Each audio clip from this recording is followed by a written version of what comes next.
Quality Control Laboratories LLC. Geotechnical investigation held at Daan Bantayan, Cebu, Philippines. 1 borehole. Ang Quality Control Laboratories LLC ay nakipag-ugnayan upang isagawa geotechnical investigation sa site. Ang layunin ng gawaing pagsaliksik ay upang matukoy ang mga posibleng kondisyon sa ilalim ng lupa tulad ng pagsasaping-saping, siksik o tigas ng strata, posisyon ng groundwater table at sa suriin ang posibleng saklaw ng ligtas na kapasidad ng tindig para sa istruktura.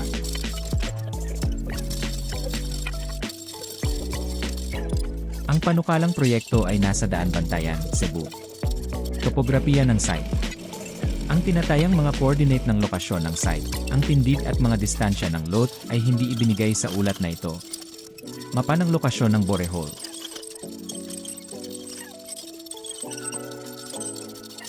Ang ibabaw ay binubuo ng hindi maganda ang marka ng buhangin. Ang mga halaman ay hindi nakatagpo sa site sa panahon ng larangan ng pagsisiyasat. Mga larawang naglalarawan sa mga kondisyon ng site ng field operation laboratory test.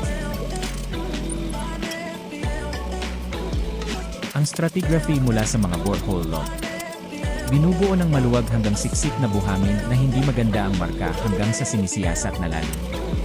Pangkalahatan. Ang mga pinong butil na lupa, silts at clays, ay hindi nakita sa panahon ng field work.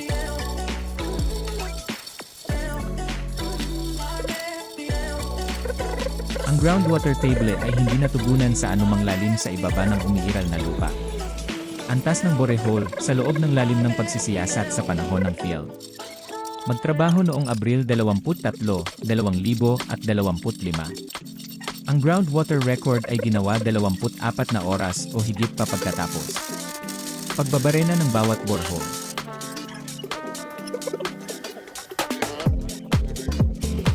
Layunin ili saklaw ng inyong gawain.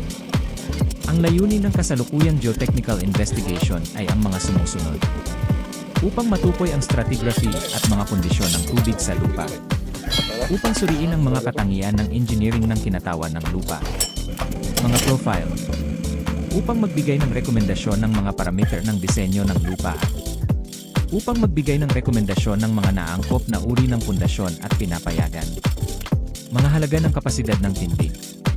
Sa makatuwid, ang saklaw ng aming trabaho ay kinabibilangan ng pagsasagawa ng isang programa sa paglalugad. Pagsasagawa ng field at laboratory testing at paghahanda ng isang geotechnical engineering report na nagbubuod sa aming mga natuklasan at field laboratory test data. Pagsasama ng mga rekomendasyon tungkol sa paghahanda ng site na angkop. Mga uri ng pundasyon at mga halaga ng kapasidad ng tindig. Lahat ng data ng pagsubok sa field at laboratorio ay iniharap.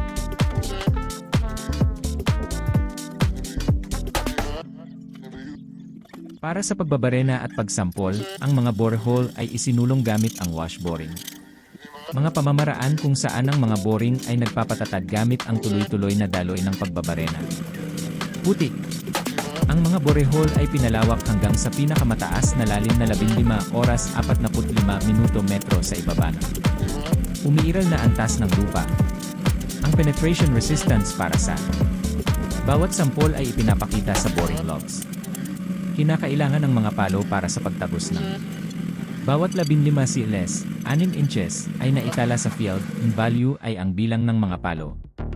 Kinakailangan para sa pagtagos ng huling 30 cls, 12 inches, sa 45 cls, 18 inches, ng sampler at ipinapakita ng naayon sa mga log kapag ang sampler penetration ay mas mababa sa 15 cls, 6 inches, para sa 50 palo ng matilyo, hihinto ang karagdagang palo pagkatapos. Pagtatala ng pagtagos. We are open from Monday to Saturday. Located in Kabahog Sitio Basbas, Pagsabungan, Mandaue City. Thank you for watching.